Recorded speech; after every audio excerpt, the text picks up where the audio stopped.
Mr. Chair, in our last hearing on August 16, Friday in Pampanga, Secretary Roque was invited by the squad committee. And Attorney Harry Roque sent a letter dated August 13, 2024, addressed to the Honorable Chairman, Robert Ace Barbers. Yours true. Are you the lead chairman?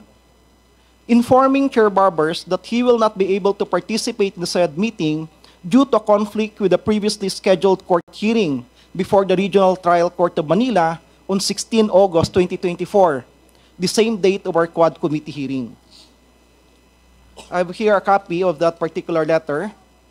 Mr. Chair, we have also in receipt here a copy of certification from Attorney Jennifer H. de la Cruz, Buendia, Clerk of Court and ex-officio Sheriff of Manila, RTC Manila, stating that Attorney Harry Roque has no hearing on August 16 and did not appear in the courts of Manila on said date.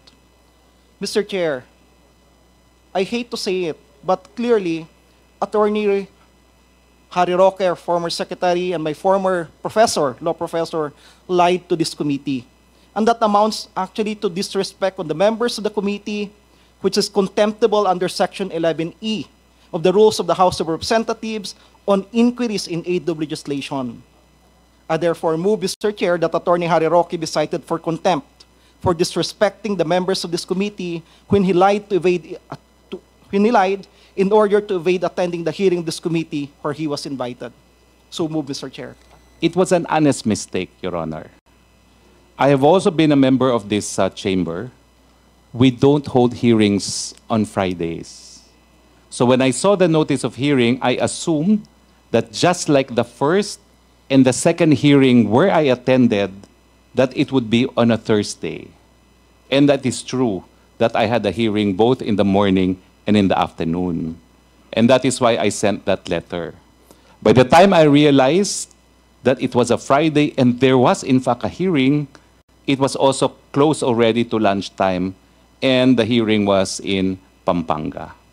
So I apologize for the honest mistake, but the truth of the matter is I have been here on Thursdays, so 2 hearings already, and I just assumed that just like in the past, where we don't hold hearings on a Friday, that the hearing would be on a Thursday, as in fact today is also a Thursday. So it was an instance of, okay, there's a hearing, it's on Thursday again, and I have a hearing on Thursday. That's why I sent the letter right away, not even realizing that 16 is a Friday. That was an honest mistake. Had I had any intentions not to appear, I would not have appeared today as well. But in the first 2 instances, and those were the 2 instances where I was invited, I in fact appeared. I have no wish to disrespect the very same body of which I was a part of, which I consider at some point in time as my happy place, in fact, the House of Representatives. Thank you, Your Honors. That's your fault, and you should face the consequences, di ba? Now, eto lang po, kaya ako, of course, the intent, hindi pwede nating pag-usapan dito yung intent. Kasi, the question is, well, in fact, you're calling the chairman of this committee. Well, in fact, you text me with regards to your request for your wife to be excused in today's hearing. Now, as you mentioned, nalaman mo na after lunch, nag-hearing sa Pampanga. Di ba? At the very least, man lang, sana you texted me, you call me, or you call the chairman na hindi po ako makarating dyan kasi nagkamali ako. But you never do it. Kaya yung question of intent, sabi ko nga, hindi pwede magiging basis for that possible